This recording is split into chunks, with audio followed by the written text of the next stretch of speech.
आदरणीय गरीबदास साहिब जी ने अपनी वाणी में लिखा है, राम नाम जप कर थर होई, ओम सोहम मंत्र दोई। ये दो मंत्र हैं सतनाम के, और इन्हीं मंत्रों को कौन जाप करते थे? आदरणीय नानक साहिब जी। अपने आत्माओं, जिन महापुरुषों के ये गुण गाते हैं कि वो पार हो गए, और वो ये कहा करते कि गुरु ग्रंथ साहिब में 5 शब्दों की धुनकार धुन सुने, ये कोई बात है? वो शब्द अलग हैं, वो मंत्र न्यारे हैं, उनसे प्रकट होने वाली धुन, इस शरीर में तो असंख्यों धुन है। कबीर साहब ने कहा कि अंड और पिंड के पार सो देश हमारा है।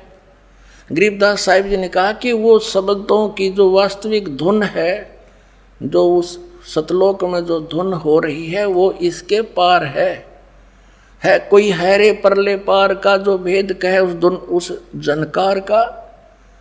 जनकार का ये नकली है। इसके अंदर जो सुनता है सारा काल ने अपनी माया के द्वारा दुर्गा से ये नकली लोग, नकली धुन इस शरीर के अंदर प्रकट करवा रखी, उसकी नकल करके सतलोक की।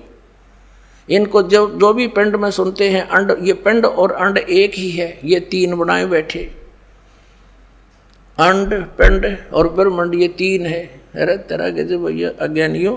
अब आपको दिखाते हैं आदरणीय नानक साहिब जी ने क्या जाप किया। एक समय मर्दाना और बाला 2 सेवक थे, उनके साथ रहा करते थे। उन्होंने प्रार्थना की कि हे गुरुदेव, हमें एक बार श्रीलंका की सैर करा दो। नानक साहिब जी ने कहा कि आंखें बंद करो। आंखें बंद करके खोली तो समुद्र के किनारे खड़े थे। नानक साहिब जी ने कहा कि मेरे पीछे पीछे आ जाओ, जल के ऊपर चलेंगे जैसे पृथ्वी पर चलते हैं, और तुम वाहेगुरु वाहेगुरु कहते रहना। अब वो दोनों वाहेगुरु वाहेगुरु करते हुए चल पड़े। नानक साहिब जी वो 2 अक्षर का मंत्र उच्चारण करके जाप सुमन करते जा रहे थे। मर्दाना ने सोचा, गुरुजी तो ये 2 अक्षर का मंत्र जाप कर रहे हैं, मैं भी क्यों ना यही मंत्र करूं। तो उसने 2 अक्षर का मंत्र जाप शुरू किया, वो लगा डूबने।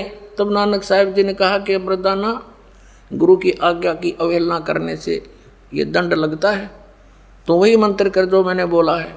तो फिर वो वाहेगुरु कहने लगा, फिर उसी तरह जल के ऊपर थल की तरह चलने लगा। अब यहाँ झटका देना अनिवार्य था नानक साहिब जी के द्वारा, कि नहीं तो ये नाम सार्वजनिक हो जाता। ऐसा भय मान गया पूरा सिख समाज कि यदि इस नाम का जाप कर लिया तो मर्दाना की तरह दंडित हो जाएंगे, और गुरुदेव की आज्ञा की अवहेलना होने से हानि हो जाएगी। इसी कारण से वो प्राण संगली के अंदर नानक साहिब जी ने सारा भी डिटेल लिखी थी। उसको गुरु ग्रंथ साहिब में नहीं रखा, बल्कि उसको समुद्र दरिया में बहा दिया था। वो तो एक संत ने प्रार्थना करके निकाल लिया, उसका कुछ अंश बच गया, बाकी अध्याय वो नहीं रखे, साथ में छोड़ दिए। तो अब दिखाते हैं आपको, ये है सब तो वड्डी भाई बाले वाली जन्म साखी। Doctor Jawahar Singh, Kripal Singh and company. ये है ई जन्म साखी, अज तक छप चुकिया नालों वड्डी है। सब तो वड्डी ते पुरातन यानी पुरानी है, भाई बाले वाली जन्म साखी। श्री गुरु नानक देव जी दी पंजे साहिब दी साखी ते 10 बादशाह दे जीवन समेत मुकम्मल साखियाँ ਹਨ। प्रकाशक हैं doctor Jawahar Singh, Kripal Singh and company. पुस्तकों वाले गली नंबर 8, बाग रामानंद, अमृतसर, ये यहाँ छपी है। अब इसके हम चलते हैं 547 पृष्ठ पे।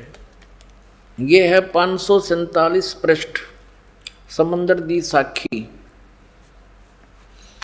बाला संधु उवाच, यानी बाला संधु ने उवाच माने उसका कथन। ताते है गुरु अंगद जी, जद गुरु नानक जी अजिते पासों विद्या होए, ता मर्दाने किहा सच्चे पातशाह जी असा समंदर ता देखिया। पर लंका ना देखी जिथे रामचंद्र जी चढ़ाई कीती है। ता गुरु नानक जी की हा चलो भाई बाला ते मर्दाना तुहानू रंज नहीं करना। आँखी मीटो, आँखी बंद करो। जा आँखें मीट के खोलियां ता समंदर दे कंडे जाई खड़े हुए। ते आखण लगे बाला ते मर्दाना मेरे पीछे पीछे चले आओ। मुखों वाहिगुरु वाहिगुरु कहंदे आओ। ते आगे आगे गुरु जी तुर पे जैसे धरती ऊपर तुरदे सन। उसे तना समुद्र ऊपर तुर पे ता चले जान। जावण ते पीछे पीछे बाला ते मर्दाना जावण। ता मर्दाना विचार कीती कि गुरु जी गुरु नानक देव जी ओम सोहम जपदे जांदे हन। ता मर्दाना भी ओम सोहम लगा जपण ते लगा गोते खावण। ता गुरु नानक जी देखण ता मर्दाना गोते खांदा है। ता गुरु जी किहा मर्दाना गुरु दी करने वल नहीं देखना। गुरु दे वचना पर चलना वाहे चाहिए। तू मर्दाना ओही आख जो असा आखिया है। ता मर्दाना फिर लगा वाहेगुरु वाहेगुरु कहन। ता फिर जल ऊपर उसी तरह तुरन लगा। अब आप जी ने ये तो पंजाबी वाली पढ़ी, क्योंकि अब पंजाबी के जानने वाले पंजाब स्टेट को छोड़कर पूरे भारत में बहुत कम ही है। अब हिंदी इन्हीं के द्वारा अनुवादित है। थोड़ी सी ये भी झलक दिखाएंगे, देखिएगा। भाई बाले वाली श्री गुरु नानक देव जी की जन्म साखी। भाई चतर सिंह जवाहर सिंह अमृतसर से छपी है। पंजे साहिब और 10 बादशाह का जीवन संपूर्ण साखियां सही दर्ज है। ये यहाँ से प्रकाशित है। भाई चतर सिंह जीवन सिंह बाजार माई सेवा अमृतसर। फोन और फैक्स नंबर ये है इनके। और ये प्रिंटेड जीवन प्रिंटर्स अमृतसर। फोन नंबर इतने। इसके 500 देखिए 59 पृष्ठ पे ये है 559 यानी 559 पृष्ठ। समंदर की साखी। साखी समंदर की। एक दिन मर्दाने ने कहा हे महाराज मेरा मन चाहता है कि समुद्र में जो लंका है वहाँ का भ्रमण किया जाए। गुरुजी ने कहा अच्छा आप लोग अपने नेत्र बंद करो। जब मैं और मर्दाने ने नेत्र बंद करे क्षण पीछे खोले तब हम लोग गुरुजी के साथ मान समुद्र तट पर खड़े थे।